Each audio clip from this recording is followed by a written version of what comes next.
Et malgré les turbulences récentes et le contexte économique incertain, eh bien, la tech américaine continue de progresser en bourse. Bonjour Laurent. Bonjour David. Laurent Saillard, journaliste au magazine Le Revenu. Est-ce qu'on peut parler ou pas de bulle technologique? Est-ce qu'elle peut éclater ou est-ce qu'elle peut continuer à enfler? Alors c'est vrai que le terme de bulle technologique, il est contesté par beaucoup d'investisseurs ou d'analystes qui considèrent que le secteur technologique américain, il est porté par les anticipations de croissance liées à l'intelligence artificielle et la baisse des taux directeurs des banques centrales. Et donc on n'est pas encore dans ce type de scénario. Toutefois, il y a eu quand même une alerte importante cet été. Alors certes, été turbulent, mais on a quand même vu le Nasdaq 100, donc l'indice des plus grandes valeurs technologiques américaines, chuter de près de 17% en août. Alors c'est vrai que après, finalement, il a quand même bien traversé le mois de septembre, qui est historiquement, on va dire, statistiquement, un mois plutôt risqué. Donc, on s'est dit que c'était une fausse alerte. Et puis ensuite, il y a eu le Trump trade, donc l'effet anticipation de la victoire de Trump, qui lui a plutôt été favorable. Et puis, on a vu l'indice aussi rebondir juste après. Donc, il y a eu aussi un effet, on va dire, Trump trade post-élection. Donc, finalement, on a un Nasdaq 100 pour les plus grandes valeurs technologiques américaines, qui est dans la zone de ses plus hauts niveaux historiques. Au 21 novembre en clôture, il gagnait plus de 23% depuis le début de l'année. Alors, on peut aussi peut-être d'ailleurs imaginer que finalement, il pourrait aussi profiter d'un éventuel rallye de fin d'année. Donc la tech pourrait continuer à grimper en bourse, selon vous? Ben, oui, c'est ça qui paraît à première vue un peu incroyable, mais alors, toutefois, on va modérer, on va dire, cette éventualité, parce qu'il y a quand même un contexte économique général qui peut se dégrader. Pour le moment, on est dans une sorte de consensus général sur l'atterrissage en douceur de l'économie américaine. Mais en fait, on voit revenir un petit peu des craintes sur une éventuelle récession au niveau mondial ou dans certaines parties du monde. Alors, en fait, en réalité, c'est pas encore, ça n'a pas encore atteint, on va dire, le moral de la plupart, de la très grande majorité des investisseurs. Mais il y a un indicateur qu'on regarde toujours avec intérêt dans ces moments-là. C'est vrai qu'il vient un peu contredire les prévisions optimistes, c'est le fameux différentiel, le spread entre les taux obligataires américains à 10 ans et ceux à 2 ans. Parce qu'en fait, quand le taux à 2 ans dépasse celui à 10 ans, ça veut dire que le risque à court terme, il est perçu comme supérieur à celui à long terme. On parle à ce moment d'une inversion de la courbe des taux, et effectivement, en général, souvent, ce type d'inversion précède des récessions. Sauf que en 2023, ça s'est pas passé, la courbe s'était effectivement inversée, après avoir atteint un niveau inédit qu'on n'avait pas vu depuis plusieurs décennies, mais en fait la récession n'est pas arrivée. Alors actuellement, on voit revenir cette inquiétude parce qu'on est à nouveau effectivement dans un cas de figure encore faible, mais il y a quand même un écart de 0,13 points entre le 2 ans, enfin entre le 10 ans et le 2 ans, mais on se dit que si ça continuait, si l'écart progressait, ça pourrait à nouveau suggérer effectivement un retournement économique.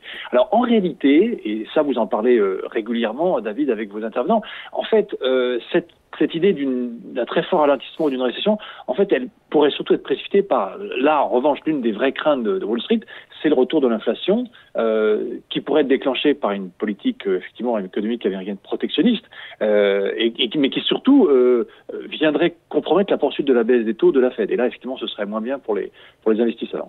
Et donc il faudrait s'inquiéter de ça? En tout cas, on va dire, pour le moment, pas forcément encore, parce que quand on regarde, depuis octobre 2023, l'intelligence artificielle, c'est vraiment le moteur des marchés boursiers. C'est la grande source de croissance pour les entreprises. C'est la technologie disruptive qui vraiment alimente la quatrième révolution industrielle, on va dire. Alors, c'est vrai que le thème est incarné par les grands géants de la tech, Microsoft, Alphabet, Google, etc. Mais en fait, il y en a une en particulier qui attire l'attention, c'est bien sûr Nvidia. C'est cette société qui maintenant a plus de 80, voire presque 90% des parts du marché des semi-conducteurs, avec des marges énormes, des perspectives de croissance exceptionnelles. Première capitalisation mondiale à l'automne et dans les 3 premières, on va dire, aujourd'hui, 3600 milliards de dollars de capitalisation boursière. Et donc, effectivement, on a là un symbole, un indicateur qu'on peut suivre. Ouais, et certains disent d'ailleurs que Wall Street est Wall Street est un petit peu l'otage de Nvidia. C'est vrai, on peut dire ça? En tout cas, ça pose un problème majeur, c'est que maintenant, Nvidia et les indices ont destin lié. C'est-à-dire que le titre est devenu trop gros pour faire faillite, too big to fail. Donc, l'été dernier, quand on a eu cette alerte dont je vous parlais, c'est vrai qu'on a redouté l'éclatement d'une bulle technologique. autour de Nvidia en se disant finalement Nvidia va entraîner tout le marché avec lui. Bon, finalement, il n'a rien été et le titre reste actuellement à ses plus hauts historiques, dans la zone des 145 $. Le 21 novembre en clôture, le titre était à 146,7 $. Donc, il se maintient dans ses plus hauts. Est-ce qu'on peut imaginer une fin d'année en fanfare pour la bourse américaine et pour la tech donc? En fait, David, c'est vrai que ce qui est étonnant, c'est que il y a une sorte d'optimisme boursier qui a été suscité par l'élection de Donald Trump, qui va faire des réformes fiscales, qui pourraient profiter aux géants de la tech, notamment s'il y a une baisse de l'impôt sur les sociétés. Donc ça pourrait soutenir la tendance haussière. C'est vrai que depuis 1960 quasiment, les indices boursiers ont plutôt enregistré des hausses supérieure à 10% dans les 12 mois qui ont suivi un point pivot de la Fed. Alors donc on peut se dire que globalement ça peut soutenir les marchés américains. Mais pour ça il va falloir que l'environnement reste stable. Bon, les indicateurs à surveiller d'ici la fin de l'année et sur le début de l'année prochaine. On pourrait justement, David, par exemple, garder un œil sur la comparaison d'évolution entre le Nasdaq 100, par exemple, et le S&P 500. Vous en avez un qui est, majoritairement avec des grandes actions technologiques, donc on va dire plus risqué que l'autre, même si dans le S&P 500, vous retrouvez les plus grandes des valeurs technologiques.